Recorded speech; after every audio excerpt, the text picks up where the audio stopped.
Don't forget to click that like button and subscribe to our YouTube channel, Grasshopper and the Bear. How we doing, Kendrick?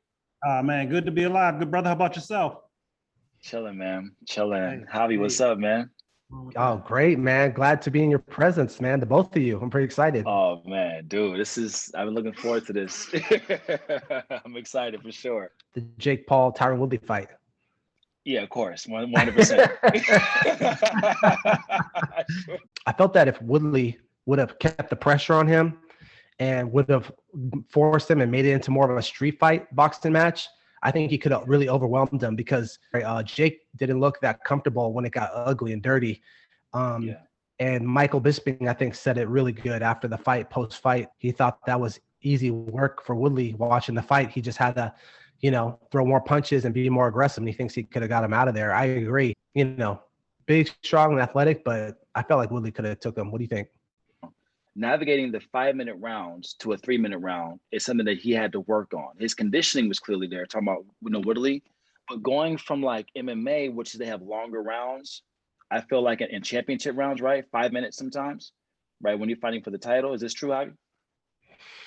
I mean, I thought Muay Thai rounds is 2 minutes and 3 minutes. Kickboxing fights, there are kickboxing fights, 2 minutes and 3 minutes. And the switch to MMA rounds, it wasn't that big a deal. For me, it's like if you're in shape, a fight's a fight. That's just me, though. Like I can't. And he's way more decorated than me. So I think it's. I remember when like Lomachenko first came out of the like Olympics, right?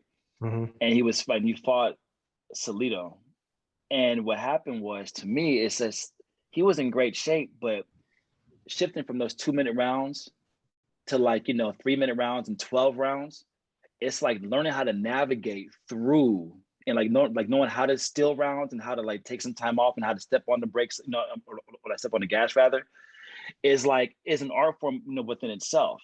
I think Tyrone could have definitely put on more pressure for sure, mm-hmm. but I think he was thinking too much, trying not to get hit with that big shot. At the same time, trying to figure out, trying to figure his way inside of Jake Paul because, he's tall, he's long, he got good legs. He's clearly an athlete. You know what I mean? True. You can't just walk in on him because he does, for some reason, have a well-timed right hand. You know what I'm saying? True. And, Absolutely. He's also a bigger dude. But Kendrick, one thing I noticed in the fight last night too was that I was not maybe shocked at first, but then I don't know, it made me think. I was watching Woodley's boxing performance and IQ. I know it's his first boxing match.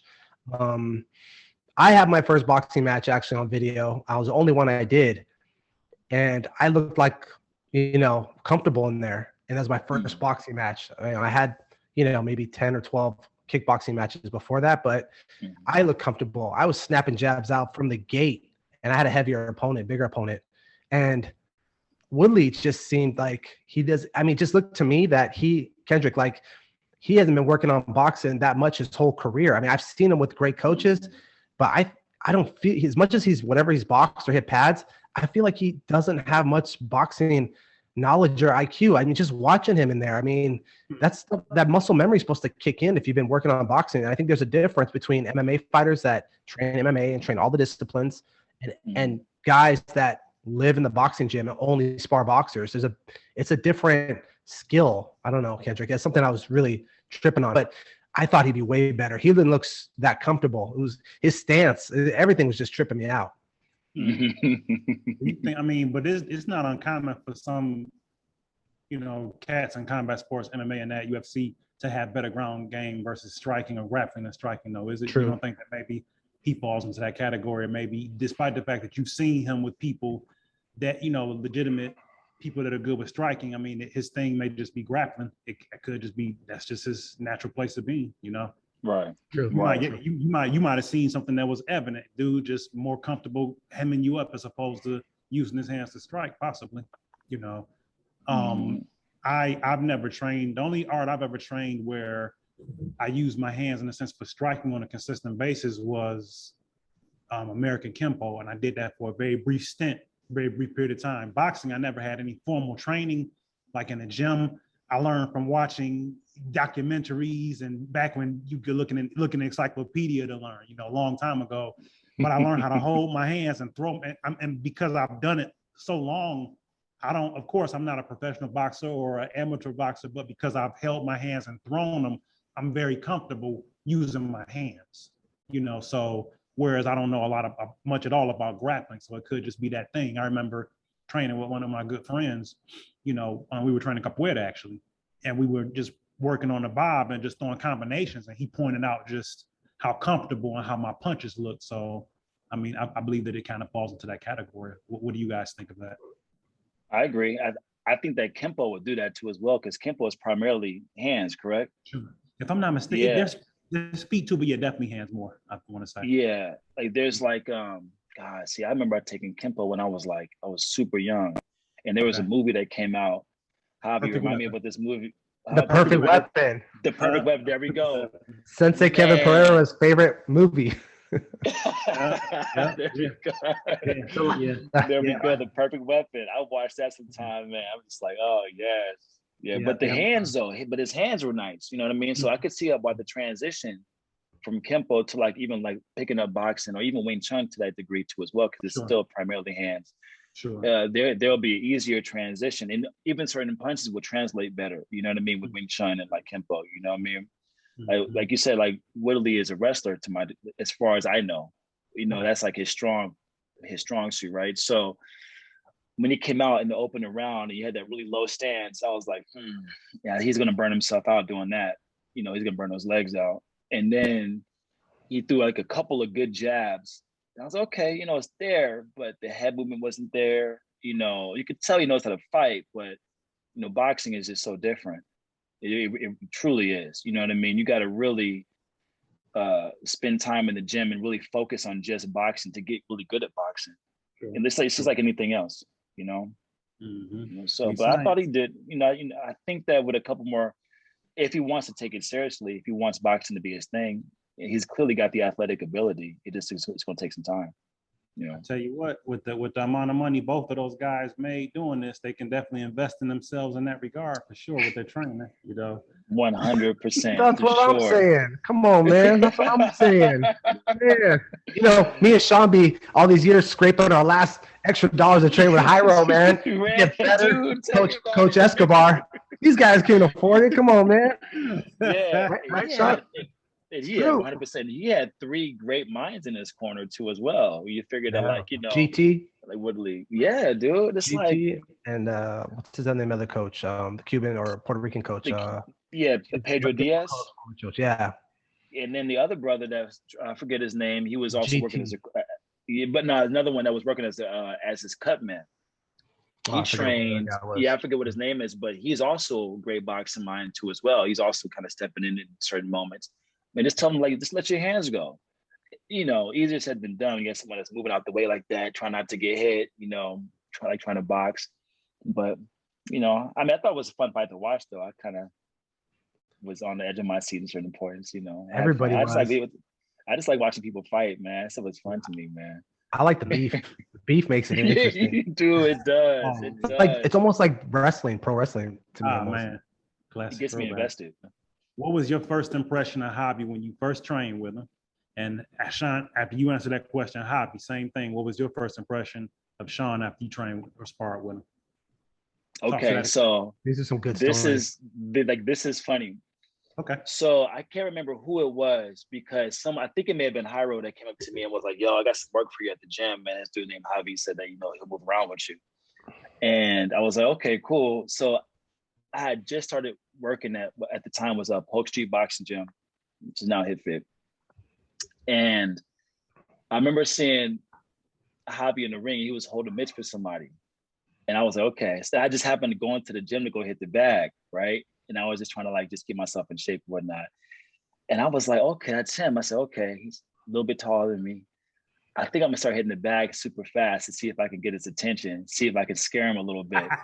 And he didn't, and look at Javi did not budge. He didn't look at me. He didn't pay no attention. So I started putting extra sauce on the punches. And he didn't move at all, just stay focused on his clown. I was like, okay. And then when we finally sparred, that's indicative of his personality in the ring. Javi does not seem bothered. He doesn't pay attention to anything that might land. He is so smooth, and his timing is so good. His range is really good.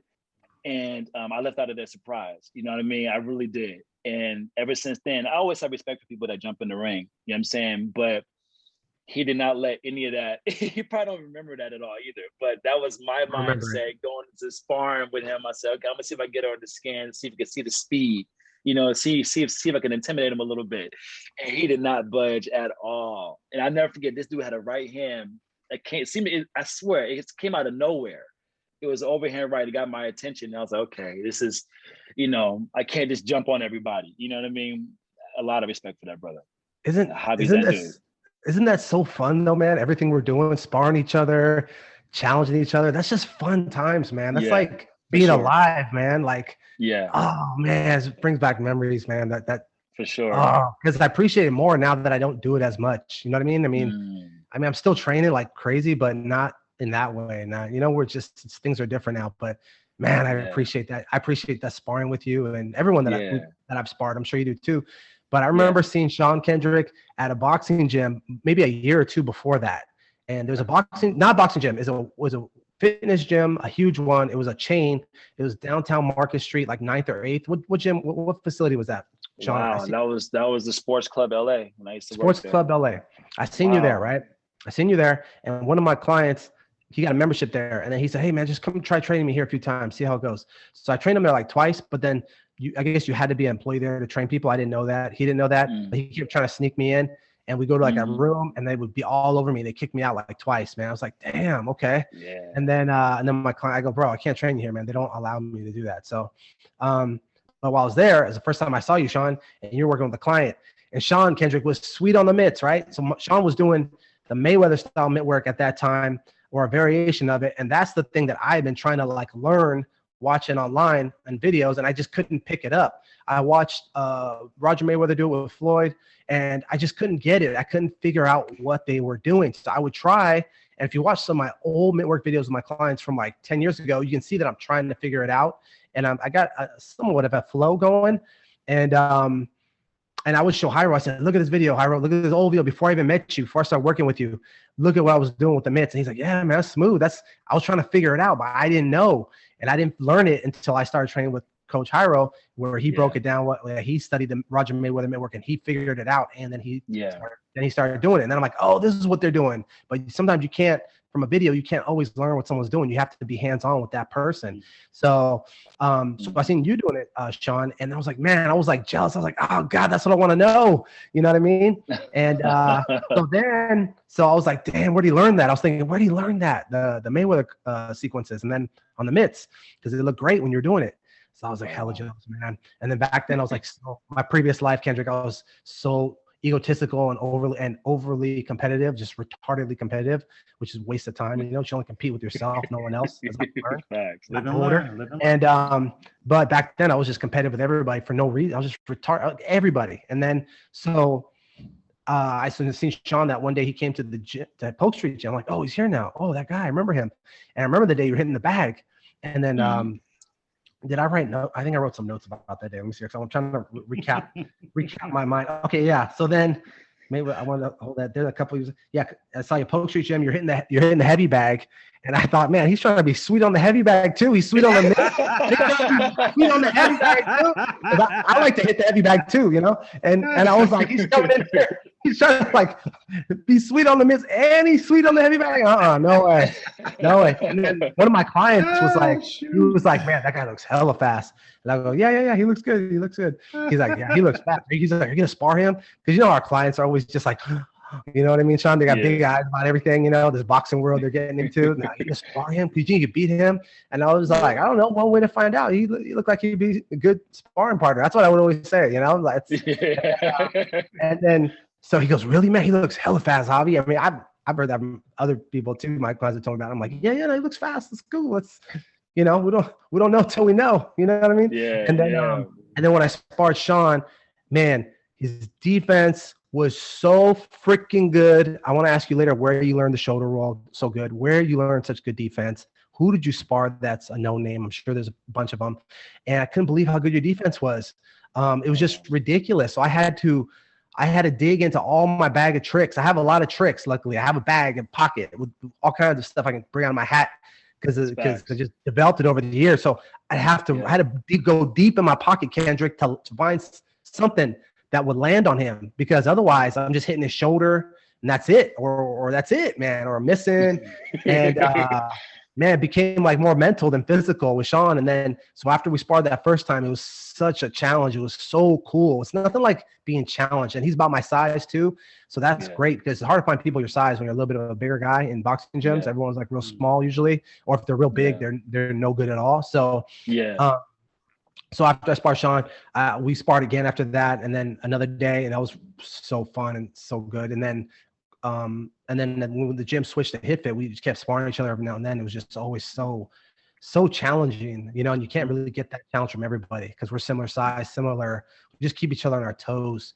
And man, I really appreciate those sparring days with you, Sean. And you're always freaking cool and humble and nice, and vice versa, brother. Vice versa. In a room full of alphas, man. At Kendrick, that boxing gym, man. We be there all day long, training people and sparring people, and it's a room of wolves all the time, man. You know what I mean? It's just it's a high pressure environment, and it's I think about it a lot now that we're not in it exactly. You know, it's just a lot. It was a room packed full with alphas, and there's a lot of stuff going on back then. It was pretty wild, but also like pretty fun. It's true. It's very true. Good stuff, Sean. Javi pointed out thoughts and what he observed about that impeccable defense that you had. Talk about that. Educate us on who taught you, who you sparred with. How did you get so good with that defense? Tell us about that. Goodness. You know, well, first, Javi, thank you. I appreciate that, man. That's a big deal coming from you, man. Thank you. Javi's we'll talk about that in a minute, because Javi's really good. He's just very humble about it, but he really is good. Trust me. No, the defense, like my first trainer's name was Johnny Mason. So he was an old school brother from King's Boxing Gym. And he really, he really focused me on footwork for like a month. I didn't get to throw a punch for so long. I remember him just step forward, step back, step to the side, and that's it.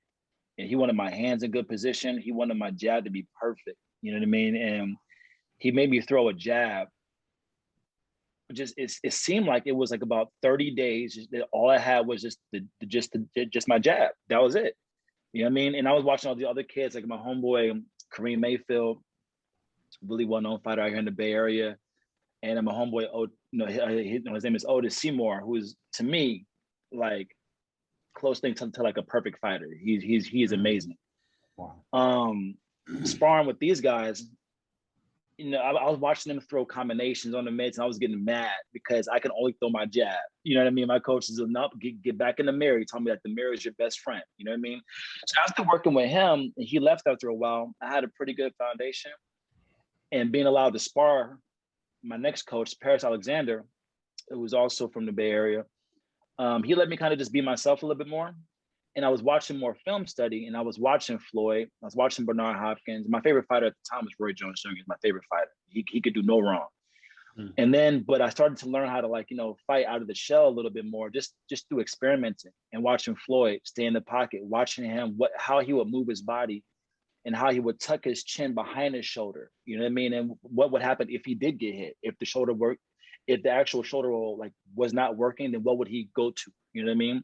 And how he would clench, and how he would use his hands, and how he would use his legs, and things of that nature. You know what I mean? So and also I have really broad shoulders, so it's easy for me to hide behind my shoulders. You know what I mean? For some people that have like a different kind of frame, it may not work as well. I have really broad shoulders and like a large back, you know? So it makes it easier for me. And my coach, Ben Batista at the time too as well, he's the one that really taught me how to he put me on the mitts and was like, here's how we're gonna do this, because you got the shoulders for it. So he would put me on the mitts, Ben Batista, and we would work on that just forever. And I took my fair share of beatings, just trying to fight like that, because I wasn't comfortable with it at first, letting people throw punches at me and me having to try to figure it out. It took some time. You know what I mean? It definitely took some time. I also learned how to bend at the waist too as well, which is a huge part. It's not just you fighting out of the shoulder, it's you learn how to bend at the waist, and then also step inside and smother somebody, using your elbows and things of that nature. You know what I mean? So it took some studying, and also being taught by the right coach, Ben Batista, who made me feel comfortable enough to go out there and give it a shot. But it was kind of like an evolution though. You know, first I was using my legs a lot. Then, then I would like, use my hands a lot, try to keep people on the outside. Then eventually I started to learn how to use my shoulders a little bit more. Yeah. How long have you been training boxing for as a whole? Well, how about this? How old were you when you first started training martial arts, and what martial arts have you trained? Break it down for us. So the martial arts, that's my first love. That's my first. Okay. That will always have a special place in my heart for like martial arts. I started with Kempo karate. I started with Kempo in Oakland at a church. Okay. And then from there I went into Taekwondo for a little bit, and then fell back out of Taekwondo, and then I got into like, some excuse me, sorry about that. And then I got into some well, my stepfather actually took Wing Chun, and he taught me for a long time. Wow. And then so I trained with him for a good amount of time. And then after that kind of got boring, I got back into Taekwondo, roughly around high school years, you know what I mean? And then I started to learn how to like, and I actually did that with a little bit of Muay Thai. I was going back and forth between Fairtex and this Taekwondo facility that I used to go to, and just trying to learn, because Bruce Lee was like one of my first heroes. So I wanted to learn everything I could kind of just get my hands on. I wanted to be like, I know this, and this, you know what I mean? Okay. So I was taking Muay Thai, and I was taking, I took a little bit of Japanese jiu-jitsu too as well. That's a long time ago. And then, but I really honed in on like Taekwondo. That was like, I had so much fun with it because of the foot dexterity. Like, them throwing combinations with their feet is just like boxing. You know what I mean? The creativity behind it to me reminds me of boxing. And them jumping in the air, doing 360s and throwing kicks in the middle of that, it's beautiful to me. You know what I mean? So yeah, I started with that first, with martial arts first, and then got into boxing in high school, like later in high school. Would you say, now forgive me if I missed it, would you say that boxing would be your favorite of everything that you've trained? Or would it be Taekwondo? I would say that my favorite, it's hard to say because boxing is what I stuck with for like the longest. You know what I mean? Because martial arts at the time wasn't really like a big deal. You know what I mean? Like you had MMA, but I like to see people stand and fight personally. You know what I mean? I love to see people like one of my heroes too as well was Benny the Jet Guides, and like watching Bill Superfoot Wallace. Like these are legends. You know what I mean? I have to go on YouTube to find these videos, but me coming up, I wanted to see more of that on live television. I didn't want to have to go through the library to find this stuff. You know what I'm saying? So my first love, I would have to say, like, my favorite would probably be like, Taekwondo, and then like a close, like 1B is boxing. Okay. For sure. I just stuck with it the longest though. Sure. You have a quote that I read on your IG, man. It just really resonated with me. It said, what you eat in public, what you eat in private, you wear in public. 100%. It's like, man, it's 1 + 1 is 2. It's so simple yet so powerful and so profound. My gosh, it's like wow, man. Talk about your conditioning. Because you're a personal trainer as well, right? Yeah. Talk to us about that. How long have you done it? What encouraged you to get into it? What kind of nutrition do you adhere to? How many times a week do you do your weight training and your resistance training? How many times a week do you do your boxing? How many times a week do you do your Taekwondo if you still training? Take us to school on how you stay as sharp as you are, brother. And right before that, start with this, Sean. Sorry, who has the speed in your family? You are one of the fastest guys I've ever been around. Who did you inherit that from? I'm telling you, your mom. What did she do? She was the backhand of just being raised in a black family, man. It was just so seriously. Quick, seriously, who's the athlete? My mom. So like my dad played football growing up, but like my mom, she used to run track. Okay. But my mom's hand speed was second to none.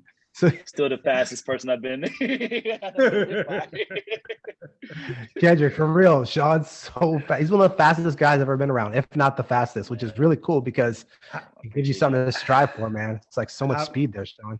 Javi, he just told you the secret, man. He told you, he says, mother, I have a black mother as well, so I can identify with getting out of the way too. I'm not as fast. I'm not as fast as Magic Shine Hall, but you know, Listen, I could duck. Yeah, that did help a lot, man. Trying to see things coming. I'm like, okay, got that coming at me. Oh, like, here we go. I'm in trouble. Yeah. Sorry. It goes Okay, go ahead, Sean. that's a My hell of bad. a story. Continue. No, yeah, my bad. I lost my train of thought. You were talking about, oh yeah, so the conditioning. You know, it's kind of evolved over the years, man.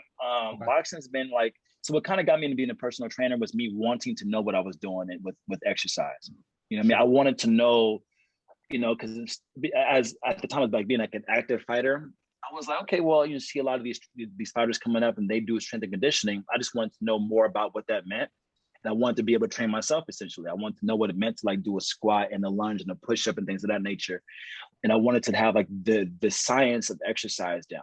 You know, the boxing part, I kind of felt like I knew already. You know what I mean? Because I had people that were like just teaching me and training me, but I wanted to know what it meant to like, you know, do sprints and what it should look like when you're doing like the 100 versus like a 200, like, you know, like what the pace should actually be and how to increase upon that and how to, you know, do a proper push-up and a proper pull-up and things of that nature, you know?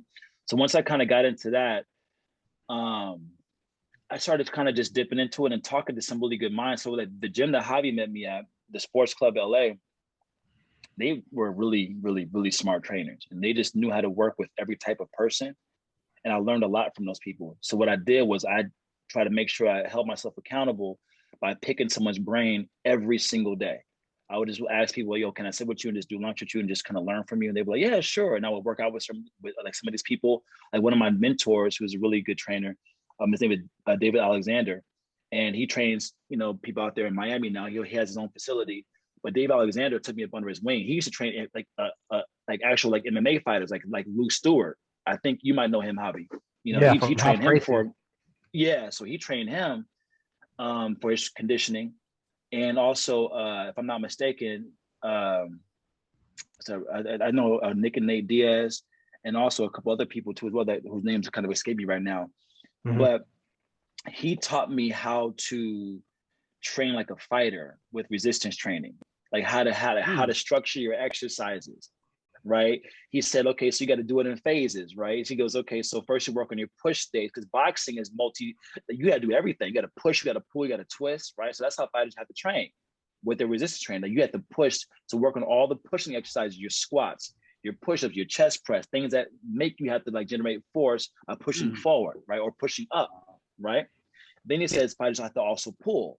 Right. So you got to work on all your pull exercises, your rows, your pull-ups, you know, your hamstrings and things of that nature. Then things that are more rotational, twisting exercise, like, you know, your core and things of that nature. Right. It goes also, you can't forget your explosive stuff. You got to jump on top of the stuff, you know, get your heart rate up, right? Sprints, ladder drills, things of that, and cone drills, things of that nature that get the heart rate up, right? That kind of simulate what you're going to experience in the ring. You know what I mean? So I kind of just took that and built a base. Like that was my base. I kind of built on top of that. So these days, it's just, you know, I'm still kind of hitting the bag and still kind of sparring here and there, but I've kind of trailed back a little bit because I wanted to focus more on my Michael B. Jordan body. I kind of want to get that Creed look, feel me? So I want so I was like, now we're gonna go for more of the aesthetics. You know what I mean? So I got my homeboy Cyril, who's actually training with me. But all in all, I try to keep it to where it's like, I'm boxing so I don't lose my hands. I want to train boxing 3 days a week. So I stay in the gym, you know, hitting the bag first thing in the morning, super early, like dumb early. And then I take care of the strength and conditioning stuff later on in the afternoon. So it's like this morning, it's Monday. I've already hit the bag already this morning. But later on this afternoon, I'm about to see my homeboy Cyril and it's going to be leg day. You know what I mean? Wednesday, I'll get back into the boxing gym. And then Saturday morning, back into the boxing gym, sparring with some of the homies at HitFit. You know what I mean? So I'm trying to focus more on like, you know, just the strength aspect of it now, but I want to make sure that I keep my hands sharp, just in case I decide to like, you know, one day wake up and I'm like, yeah, I actually want to do this again, like fight again, you know? Yeah. Kendrick, you gotta see Sean Hall hit the bag, man, the heavy bag. He's got the swag, bro. I gotta say, he's got the swag. I mean that all in positivity. He's got the swag, bro. It's like really, it's really cool to see talented athletes, you know, work, you know, when they're doing their work is really cool. You know what I mean? We all get inspiration from each other. So you got to check out some of his bag work or post some one day, Sean, so we can I definitely will, man. I definitely will. For sure. How did you get the nickname Magic?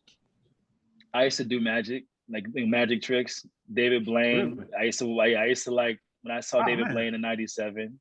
He became like a hero of mine. We Wow, expecting wow. that, Kendrick? No, I wasn't. I was not. I was more thinking, now you see me, now you don't. He knocking cats out. You know? It eventually That turned too. into that. It eventually Okay. turned into that. But Sure. then people know me for like card tricks and like, coin tricks and things of that nature, So, they eventually evolved into like, What's more in of a this boxing hand? thing. Nothing. Yeah, yeah.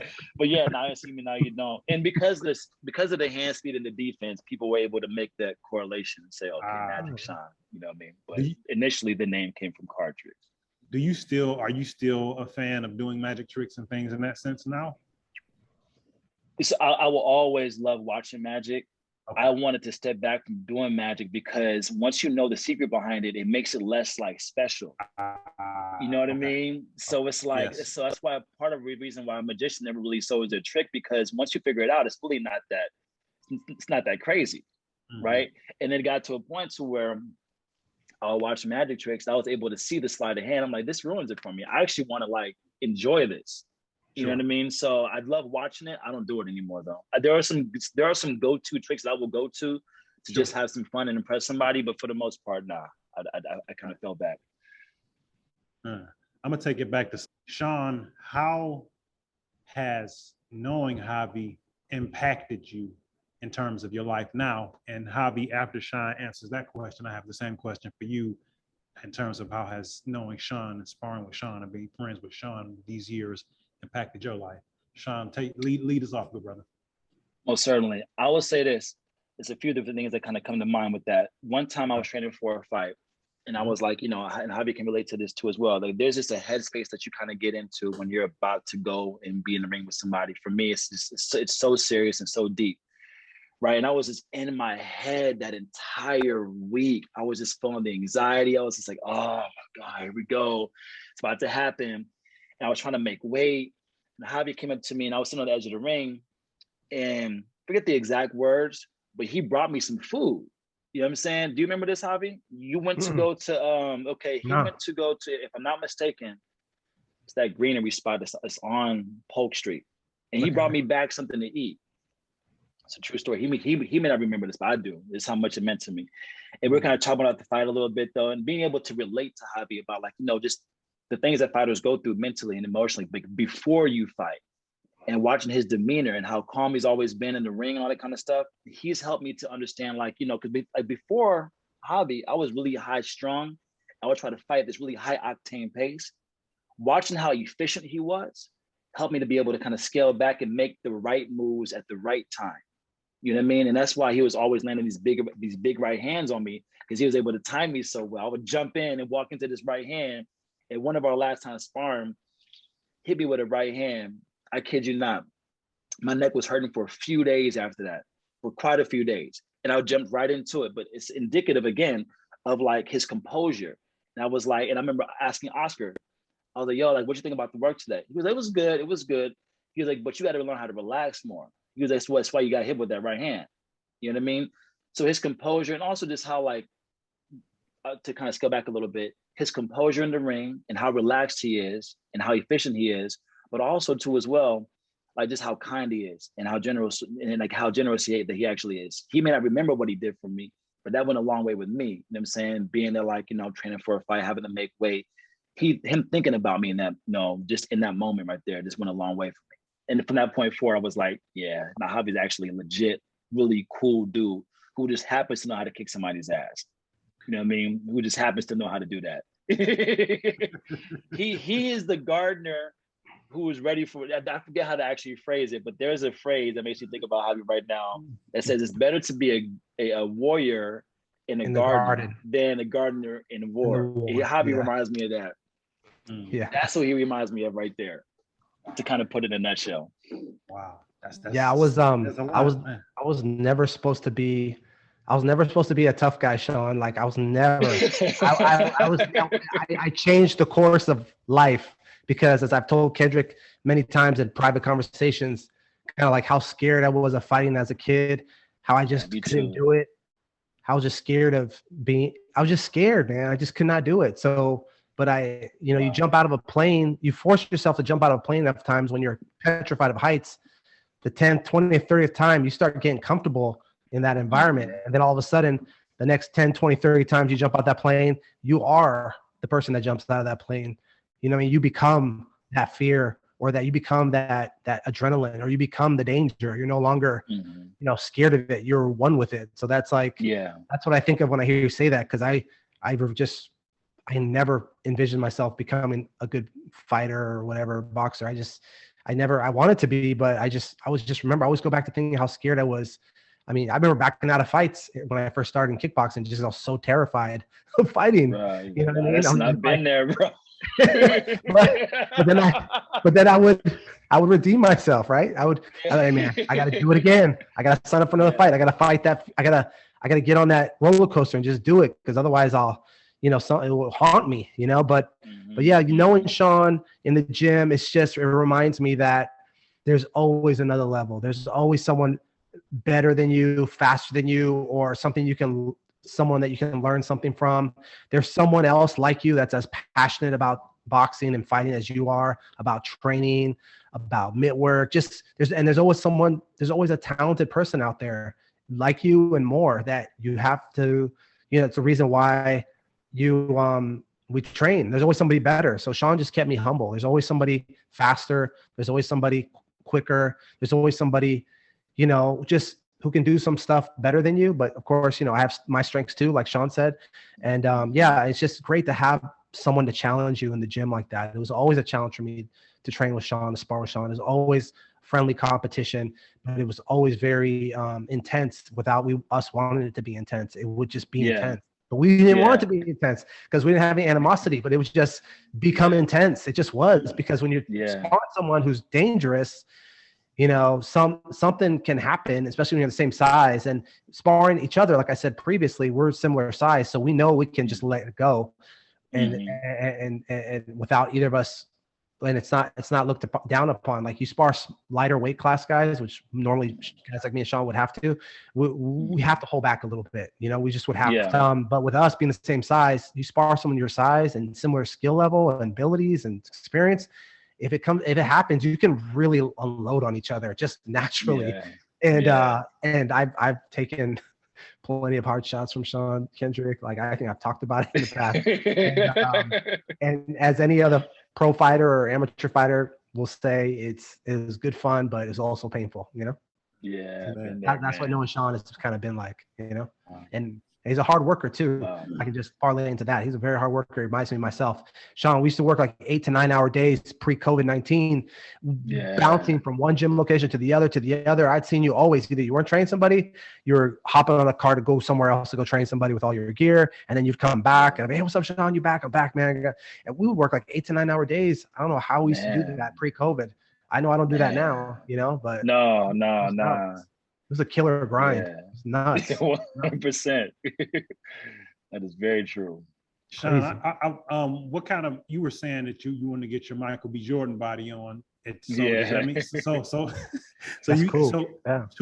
things. So does that mean that you're eating pretty lean right now? And ordinarily, on average, what is your nutrition? Talking about your nutrition. So I mean, to be honest, I kind of just like to eat whatever I want to at the time. But now that I'm honing in, I hit up my homeboy about the nutrition portion of it all. You know what I mean? And he's kind of got me on just more of a calorie deficit more than anything. You know what I mean? So it's a lot of there's no processed foods. There's no sugar unless it's natural. You know what I mean? And it's a ton of water all day. And it doesn't do the whole carb, like no carb thing. He believes that you should have carbohydrates, because also the job, me being a trainer, is just so active. You hold mitts all day. You know what I mean? That stuff is just, it can actually burn you out. You know what I mean? So, and on top of that, you're trying to exercise. So the nutrition is basically structured where it's like, I have like a nice smoothie in the morning, and then from there, I have like my actual workout. And then I have like some rice, some broccoli, and some chicken in the morning, just after my actual workout. Then my lunch is, I have it all written down. Then my lunch is more ground beef, rice again, and then some more veggies. And then my dinner is just some like a small portion of pasta, and again, more veggies, and there's some more protein. So he's really big on protein, like the protein intake, which is going to allow you to be able to lean out too as well, as what you said. Yeah. So I wish I was a nutritionist to understand the actual science behind it, but when he tells it to me, it does make all the sense in the world, you know? Okay. Yeah. That'll work. That sounds good. Now, do you, in terms of martial arts, who are some people that have, I guess, let me see, I'm trying to think of a word. I don't know if I would say, maybe I would say influencers.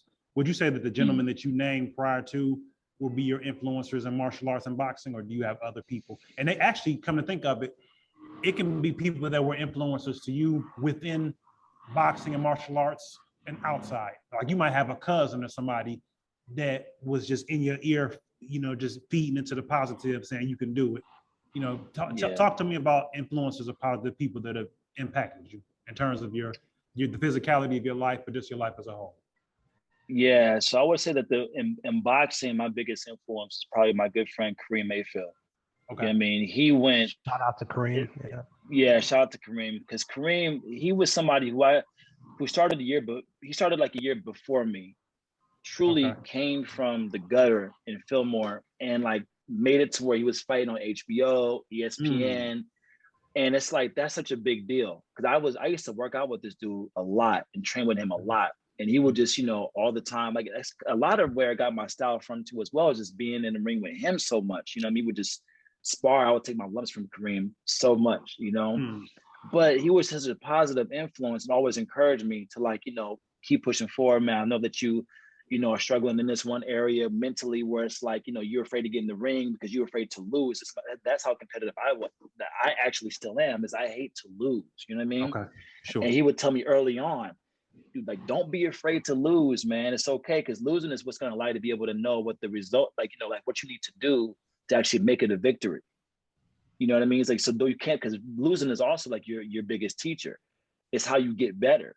And I didn't understand that back then when I was like 19 years old, 18 years old. You know what I mean? So growing up under Kareem, him being such an OG in my life at the time, it's gone such a long way. You know what I mean? So he's been the biggest influence on me.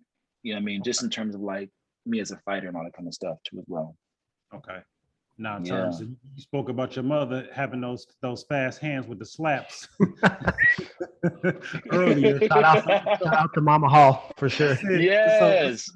So would you say that she was an influence as well in terms of? Certainly. My mom is I'm going to cut you off, but she is just the strongest woman. She overcame a lot.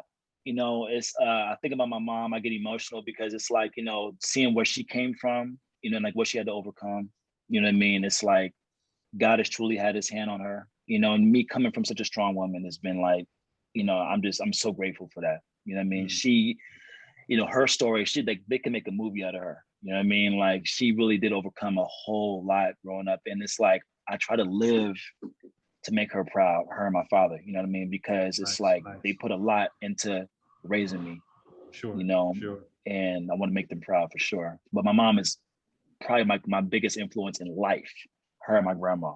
Yeah. Okay. Now, sounds like an amazing woman, Sean. Yeah, absolutely. Would your grandmother, similar story from what you were saying in terms of the overcoming like your mom had? Yeah, she a different kind of story. You know, she's coming from a different generation. But she's, to be honest with you, like, my grandmother is the reason why I'm so active. She is a woman that ran the lake every morning in Oakland. You know what I'm saying? I ran it like every morning, in Oakland, and was in the gym all the time. And she's the reason why, like, you know, exercise, just to exercise is a part of my life. Not just training for a fight, but just as like for the health reasons. Sure. You know what I mean? She was always cooking healthy and making sure that I got good sleep, go to bed this time and wake up at this time, and then wake up early to go do your exercise. And she really pushed like healthy eating and healthy living in me at a young age. You know what I mean? So yeah, she is also on the Mount Rushmore in my life. You know? That's pretty good. Yeah. Yeah, it's the queen. Nice. Now, would you say, now listening to you speak about your mother, your grandmother, and your father, I would almost say or think that family's passion for you. Passion. What's that thing that you love? What's that thing that you would do for free for the rest of your life because you love it so much? What is that thing? Is it family? love on family? What is it? Is it the boxing? Is it working with people, helping? Because that is something that you cover in terms of being a personal trainer. I mean, you're providing a service that will promote longevity, and that's helping people to live longer and be healthier. So what would you say is passion? What do you love? I would say that what's been instilled in me from a young age, from my family, is to be able to be an inspiration to people. I think that's what God's kind of put in my heart. Is I knew before I even took a liking to being a personal trainer, I feel like I had a natural knack for wanting to encourage people, to want to get people from point A to point B, to never let somebody get down on themselves, that there's always like a brighter day. All the things that we hear that are super cliche, all the things that are super cliche, but really truly do have meaning if you live it out. I always wanted to be that for somebody, and it just so happened to be that my job is that. You know what I mean? It's like what I do, and I have such an encouraging family. You know what I mean? That it's like, I guess it's kind of like, it kind of goes hand in hand. There was a point in time where me and my family, we weren't really all like, super tight, but working on keeping that relationship strong has been like, part of the work that we've been doing for the past few years. You know what I mean? Okay. So yeah, it's been, that's probably like my biggest thing, like my biggest passion is like, really wanting to keep people inspired and encouraged, because life can be tough, man. And sometimes you need somebody to help you out and to give you the right words to keep you pushing forward, Absolutely. Kendrick, one of my clients has taken Sean's classes before, his TRX and strength and conditioning classes, his HIIT classes. And she would always tell me, Sean's so encouraging. I love it. I love his class. He's just so positive.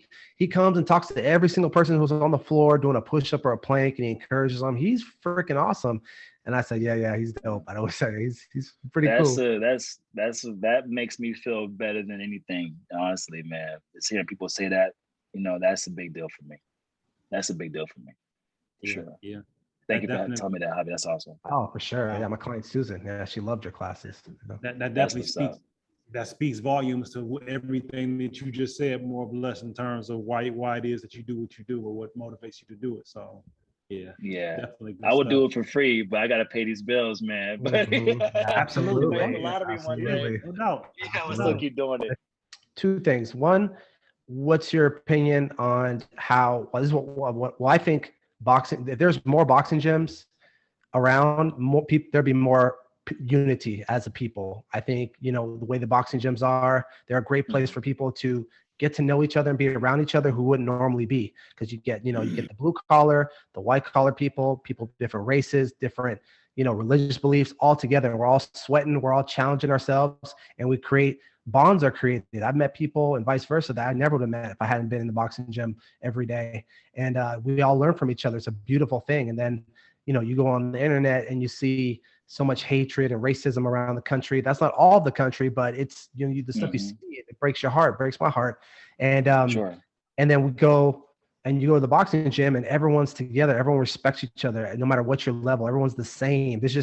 Everyone's the same there. Everyone treats each other good. What's your thoughts on that? Do you agree on that? 100%, man. There's no room for egos in the boxing gym. And it's like all your differences are pushed out of the window. There's something about being in the ring with somebody. It's like whatever hatred you may have for that person, you end up with respect for that person. Once you share that intimate moment of like, of essentially just going to battle with somebody. You know what I mean? So even if you came from someone like, let's just hypothetically say someone was like a racist, right? That may not leave them completely, but they will leave with some kind of different seed in their mind about somebody. Okay, you know what? This guy has my respect. And even if it doesn't shift your thinking overnight, it at least plants the seed. You know what I'm saying? It at least plants the seed where, you know what? This is different. And it opens room for conversation. You know what I mean? Being in a boxing gym, especially the kind of gyms that you and I grew up in, it's like the community factor is huge because everyone's trying to help each other grow. You know what I mean? If you're not about the team or like, helping the other person grow and also like helping yourself grow, then the boxing will actually push you out because you have to be about the actual thread, like everybody. Do you see what I'm trying to say? And even though it's competitive, you know, you're able to check that at the door a whole lot of times, especially like after you get done sparring, because you're learning about somebody. You know what I mean? Because you truly are learning about somebody in the heat of battle.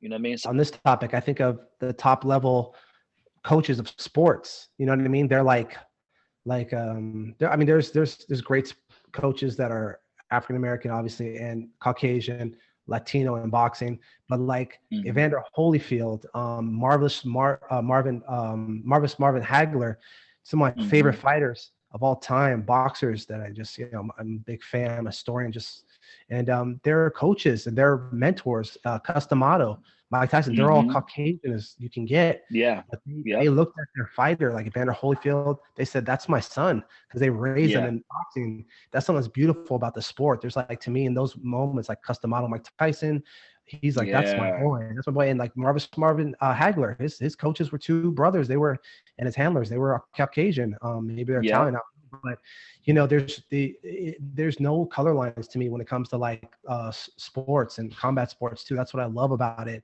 And I just wish I'm sure it will, that will be like, shared across the world, and you know what I mean? So we can all have like more unity and see more likenesses in ourselves than we do in our differences. And man, I'm 100%. getting whimsical today. I'm getting deep. I'm not usually like I this, love it. You guys, I love it. I love it. Man. You're right. It does break down racial barriers, man. It really does. It leaves room for like love. You know what I'm saying? Because, and I truly mean that in the sense of this, like Customato and Mike Tyson. God, if Mike Tyson would have never had him, who knows? Where his life would have gone. His relationships would have probably suffered too as well. Like, that it shows that like people can still be, how do you say? But we don't have to be defined by our skin tone. You know what I mean? Like we don't have to be defined like that. You know what I mean? So thank God for Customato and Mike Tyson's life, because he's one of my favorite heroes. You know what I'm saying? Like Mike Tyson is. So yeah, for sure, 100%. I agree. My last thing I want to get into, and sorry, last one, is what I want to talk about mitt work. I've been trying to get Coach Hyro for a bit on the podcast. Hopefully a shout out to Coach Hyro Escobar. He's very busy training UFC fighters, boxers at El Nino Gym in South City. So he's was like a mentor for me for like 3 years, and for Sean as well, Kendrick. And I spoke about him a lot. He, since I'll talk to you about Sean, since I haven't gotten him on yet. He is, to me, like pound for pound, the best at mitt work and boxing in the world. To me, he is the best. There's something that he has that he figured out. I mean, and some has to do with his long arms, his fast hands, his study of mitt work. I mean, he studied it like nobody else. And I got to connect to my power source, otherwise it's gonna shut down. So, criticized aspect of training in boxing, and controversial in some ways because it's so popular these days. But it's also, I don't think it's the most important thing, but I think if it's used appropriately, it can really have great benefits for fighters and just for your average boxing enthusiast. Sean, you are phenomenal on the mitts, and I love watching you work. And so what are your thoughts on the mitt work craze? And what are your thoughts on the mitt work craze and everything I said and about Hyro Escobar? So here's the thing about Hyro. I remember when Hyro started holding mitts for people. I was there when he started. You know what I mean? The beginning. And I remember in the beginning, at Straightforward Boxing Club, and watching his evolution, watching him grow into the trainer who he is today, has been amazing. Him learning, he's going to tell his own story eventually. But I remember, I think I could say this without him getting mad. But I know him learning the Mayweather mitt style came from Coach Rick, who was the first. Coach Rick, God rest his soul, Is that the mythology guy? away. Is that the mythology guy? I knew it. I knew there was some type of connection. Okay, keep going. So he learned it from Coach Rick, because Coach Rick would have these videos. I think he'll post them on YouTube or whatnot. And Hyro would go back and study the mitt work or whatever. And because he thought the mitt work was like sick, you know, he's like, okay, that's tight. And then he just took it to a whole other level. You know what I'm saying? And his eye for detail when it comes to like the mitt work, he really, one of many things that I respect about Hyro is that he knew what he wanted to do. He said, I'm gonna be a trainer. He just focused in on that. Me, I've always kind of been like, you know what, I want to be a fighter and I want to do this, I want to do that. I got several things I want to do, you know, at one time. Yeah. Hyro's like, I want to be a trainer, I want to train fighters, you know, like this is what I want to do. And he also wanted to be one of the baddest mitt holders ever. You know what I'm saying? And he accomplished that. There's nobody that's fucking with Hyro. Period. When it comes to that mitt work, you know what I mean? I have my own style, my own flow, but I can honestly say that when it comes to what he does, flawless, you know what I mean? And the mitt work craze, to your question, there's a point in which the mitt work can get too fancy where it loses its practicality. You know what I'm saying? That's not Hyro. He keeps it realistic. You know what I'm saying? But I have seen some other mitt holders out there. I'm like, you wouldn't even do that in the ring for real. Now, depending on what you're trying to do, right? If you're working with someone that's just trying to exercise, it doesn't matter, right? They're just trying to like, you know, have fun with their with boxing, and they just want to look cool while they do it, or they just want to burn a bunch of calories. Totally fine, right? I've seen some mitt holders, I won't say any names, that try to do what Hyro does, and they miss the point. They missed the point completely. You know what I'm saying? And these are guys that are, you know, not even in California, far away. But like, you know, I'm like, wow, I've seen them. He John. truly, I've seen them. Yeah, they missed the point completely, you know? And keeping the mitt work realistic at the same time, fun and innovative has been part of it. Has been a challenge, I think, for like a lot of coaches, because it could get very monotonous when you do the same thing over and over and over again. You know what I'm saying? Hyro has challenged me to like, you know, to constantly be trying to improve and constantly be keeping things innovative and creative. And just how we are competitive, you know, in the boxing ring, you know, I can get the same way with Hyro. I'm like, damn, it's a new drill. Okay, now I gotta try to beat that, you know? Sean, you know what? Kendrick, you know what Hyro told me one time? I don't know if I ever told you this, Sean, but he told me one time, he says, because I think I hit a long combo fast with no mistakes. And he was like, damn, he's like, damn, Javi, you and Sean. I say, you and Sean, yeah, maybe one other person. No, but for sure, you and Sean, he said it just like this, word for word. You guys are the only ones that can do the long, super long combos fast without a mistake. He said, you and I.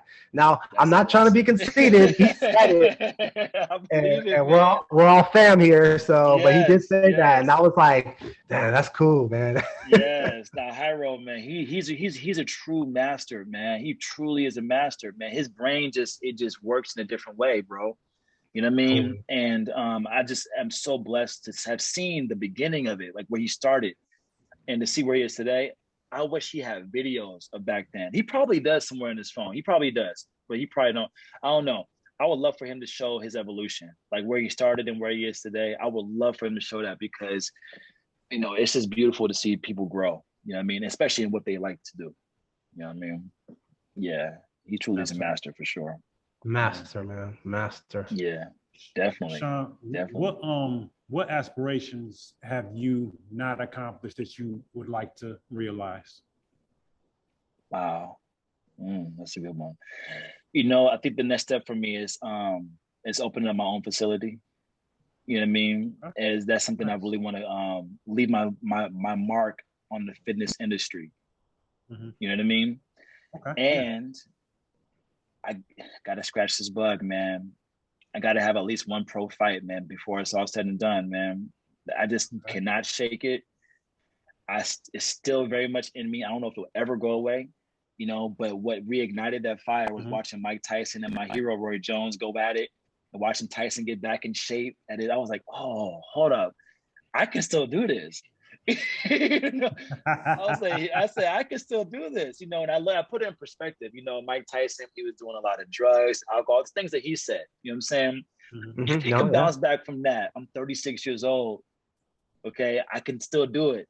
I promise you. You know what I'm saying? So it's just a matter of just making it happen. You know what I mean? But those two things are really high on my bucket list, and they will definitely come to fruition. If not this year, then at some point next year, 100% gonna happen. That's gonna be my next question. When can we expect for you to make that professional fight debut? Oh yeah, so the professional fight debut is something I've been wanting to do for a long time. Okay. This year's coming to a close. It feels like it kind of is almost, you know what I'm saying? Mm-hmm. My goal is for early next year. Okay. My goal is for at some point before my birthday, which is in March. I want to have it be at some point either in March or like in like February. But that's the goal. I predict if you go through with this, second round knockout, vicious knockout in your favor, Sean. That's my prediction. I like that. I like that. I love it. And then that's what I'm gonna train for there, Javier, is the second round knockout right there. It's only gonna be 2 rounds. That'll work. Sean, let's I know we kept you for a long time, and that's cool, man. I love Patrick and I really appreciate you coming on today. Man, it's been great. What is one of your favorite martial arts movies? You can name more than one, but what's one of your main favorite martial arts movies? Because you and I and the 3 of us love martial arts movies. I know this for a fact. And then also, Kendrick will ask you our closing question. Go ahead, if you will. What's one of your favorite martial arts movies?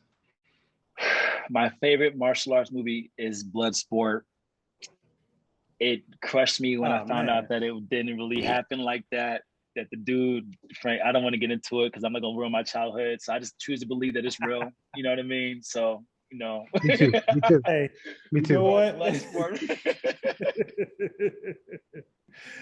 When it was hitting, we all loved it. You know, that era, Van Damme, Seagal, you know, just the movies that those guys were dropping back to back in that time period. We didn't care. We know what we thought was true. We were okay with it, and we just enjoyed it for what it was. And I believe it called people to another level. People that had never trained before, it encouraged them to want to train, and people that were training, you know, that didn't know any better wanted to train harder. The way he stood up from those splits, he's like by the ropes on his feet and he's doing the splits. His trainer's like breaking his freaking stuff and he's like stands up and breaks the wood off. Oh my God, bro. And then you pretty much get Bloodsport Part 2 and Kickboxer almost. It seems like that. Same one, yeah. Basically the same movie. You know, and everyone watching's like, damn, this is nuts. You know, like, yeah, dude. Van Damme is, oh my God. He is to me martial. I mean, obviously Bruce Lee too as well, but he is martial arts movie like royalty. Yeah, it's hard to beat that. You know what I mean? I love Seagal, love Chuck Norris. I mean, I love the rest of them, but it's like, to me, Van Damme, he was on another level, superstar. Charisma too, besides that. Yeah, very, very charismatic, definitely. Yeah. Even when he did, just really quick, when he did No Retreat, No Surrender, when he was the Russian. Classic. Yeah. Classic. Oh I saw that movie so many times. Classic. I will watch all of those movies. To this day, as corny as it can kind of be. Oh, I will still watch those movies and still get a great kick out of it. I don't want nobody to bother me when I'm watching them. I love all those movies. Yes, 100%. It was one film. I can't remember if it was Breaking One or Electric Boogaloo or something like that. But Van Damme was in the movie dancing off to the side. Yeah, he like off to the side. The Speedo outfit. And he was really young, man. Like he had to be as late teenager. It was crazy, man. Just to give an idea. I remember seeing that. Yeah, man. So. I still say, Sean, you and I should be in. We talked about Creed 1 when it came out. I was like, Sean, when Creed 1 came out, you and I should be in that. We should be extra sparring in the gym, man. You're like, 100%. I know. Creed 3, man. That still. We should, okay. All right. Find us, man. he putting it out there. You know what I'm saying? They haven't started production yet, so you know. Hey, listen, we'll be ready. Me and Javi will be ready. Sean hitting the bag and then go in the ring and spar, and me somewhere in there. That'd be thick. Or just let us spar. Hey, Kendrick, when Sean and I would spar, man, something I would tell people. I tell Sean too. I said we should charge for that, man, because we put on a show, man. People spar and they go after, but seeing 2 big guys go at it the way me and Sean would, man, it was pretty cool, man. That didn't. You know what I mean? I felt like, man, we need to get paid for this, Sean. Like, seriously. 100%, man. Yes, I agree. And some people will be like, oh, you guys spar before? Oh, I didn't see it. Yeah, too bad. It's not happening Y'all again. missed it. Sorry, Kendrick. Go ahead. Oh, no, it's all good. It's all good. I'm Sean, done. It's all good. give us some words of wisdom, good brother. My foundation, so my foundation is this very book right here. It's the Bible. You know what I mean? This is where I live. Like this is how I try to live. You know what I mean? Love it. Miss the mark every day. But at the end of the day, if there's anything I can ever encourage someone to do, is to always put God first, man. Always put God first. You know what I mean? That looks different for different people, but it keeps you selfless and it keeps you from thinking just about yourself and thinking about the broader picture. And it teaches you how to lead in love, right? And how to put love first, because at the end of the day, I'm not going to get too preachy, but at the end of the day, I believe that the greatest thing that we can do is love on each other. And that's what cures a lot of the hatred that we see going out there that we were talking about earlier, Javi. You know what I mean? That when you learn how to lead in love, like lead in love and lead in empathy, right? That a lot of the stuff that you see people fighting over, there will be no room for that. And what helps me to figure out how to do that is the Bible and is my faith. So encouraging people how to live in love and take those steps first, rather than criticize and rather than judge. That's my message to the world. Hey, yeah, that's all I got right there. Best words of wisdom that we've had, in my opinion. So, you know, I agree. Man, You dropped the mic on that one, Sean. That was great. absolutely. That was beautiful, I appreciate bro. you guys. Hey, Appreciate you so much. Sean, tell us your socials. How can people follow you on social media if they want to find out more about you or train with you? What are your socials? Hey, at magic_Sean, SEAN_Hall. That's me. You know, you guys can hit me up, and I'm pretty active on social media. You know what I mean? I'm pretty active. I just kind of started getting active again. You know, but I'm always on, just checking out stuff. You know what I mean? But that's my social media. You guys can reach out anytime. You know, if you guys want to train, want to work on some mitts, whatever the case is. You know, I'm always, or just talk boxing, whatever the case is. I'm always down. Cool. Yeah. Cool. Yeah. Man, Sean, we appreciate you taking the time, you know, out of your schedule to sit on and have a conversation with us, to sit down and go through some of the glory sparring with you and Javi, and you know, share a little bit of your journey with us, brother. We sure appreciate you, most definitely. I appreciate you guys. Thanks for letting me on, man. It's been fun. Hey, Sean, man, thanks for coming on today. It's been a blessing. I hope you have a great rest of your day, and I'll see you either at the park or at the gym soon. Most certainly. Yes, you will, man. It's been a blessing. I appreciate you.